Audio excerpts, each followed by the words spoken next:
Hello everyone, and welcome to something kind of new. I've planned to actually use my YouTube channel for a while, but I think I only just managed to bully myself into doing it. So today, we'll be doing the Pokemon Fusion Art Challenge, where unholy abominations come into fruition by smashing two Pokemon together. But before we begin, I need to introduce today's sponsor, the subscribe button. Our first combo is of Tapu Koko and Nuzleaf? Okay then. For this fusion, my main idea was to take the Tapu Koko body and, well, other than just to straight up implant Nuzleaf's head directly onto the body, to replace the shields, like claws, like, what are they? Whatever, the shell of Tapu Koko with the top of the acorn from Cedar. You know, I thought that was a cool design idea.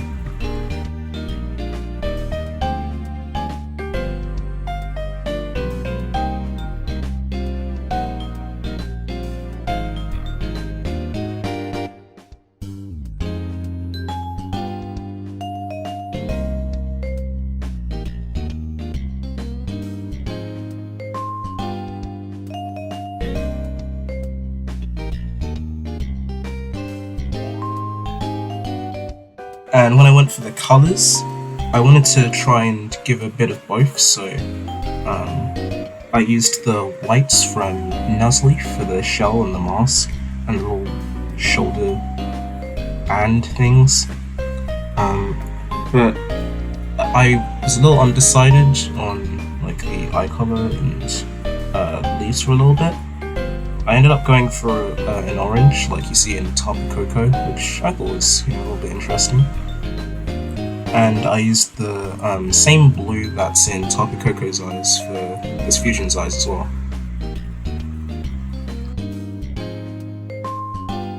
After that, all that was really left was like the background, which was the first time I was trying to use the gradient mapping tool in Clip Studio Paint.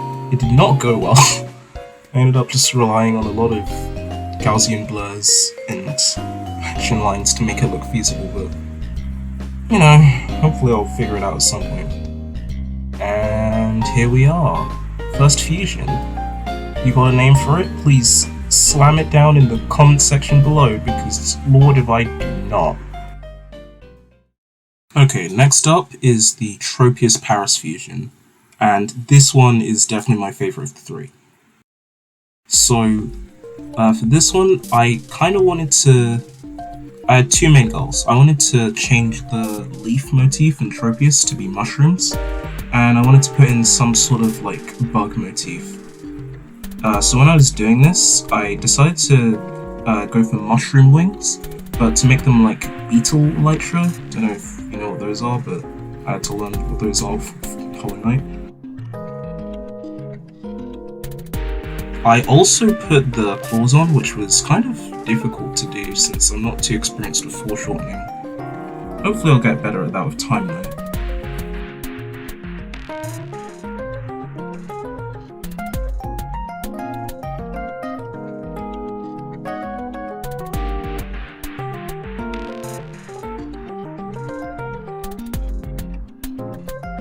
Beyond that, it was mainly just a lot of experimentation with the colours and trying to make him look dead, considering a mushroom is basically just using him as a host. But other than that, I think it came out pretty well. If anything, maybe I should have made the claws look like an actual part of the body other than like a growth, but I also think that kind of fits considering Paris' whole theme of being controlled by a mushroom.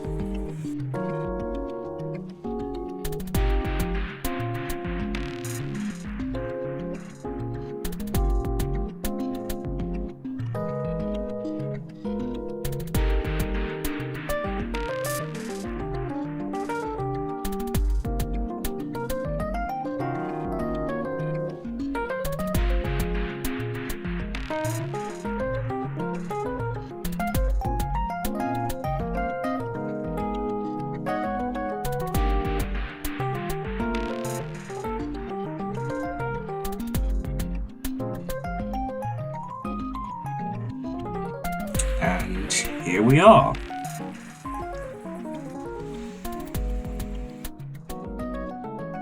Okay, last fusion, Sableye and Cooper, which is probably the one I was most excited to do, because, well, like, the obvious Sableye crystals and gems and, like, Cooper's ring motif would make for a cool, like, jewelry theme.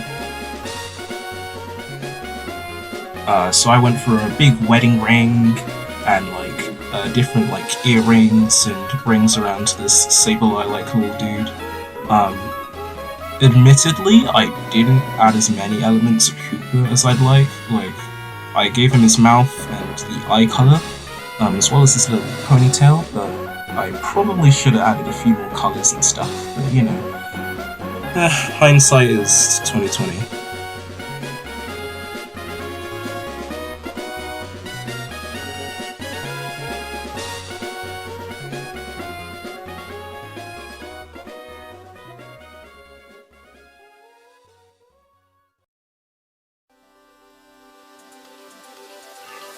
Other than that, this went pretty smoothly. The purple and yellow, I think, went pretty well together.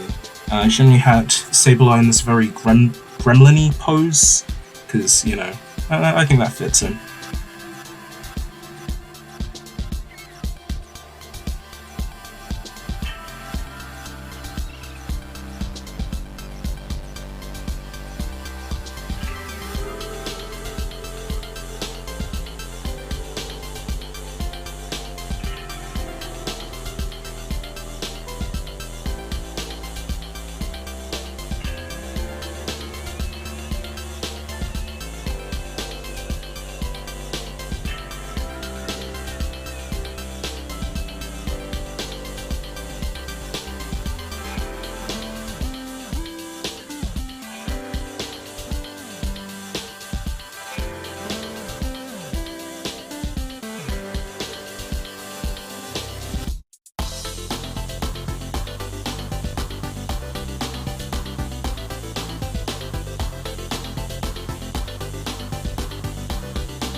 And with that, that's our last fusion. Thank you so much for watching. If you liked this, then there's hopefully going to be more on the way. But until then, leave a like, subscribe, press the red button, do it! And I'll see you next time. Ciao.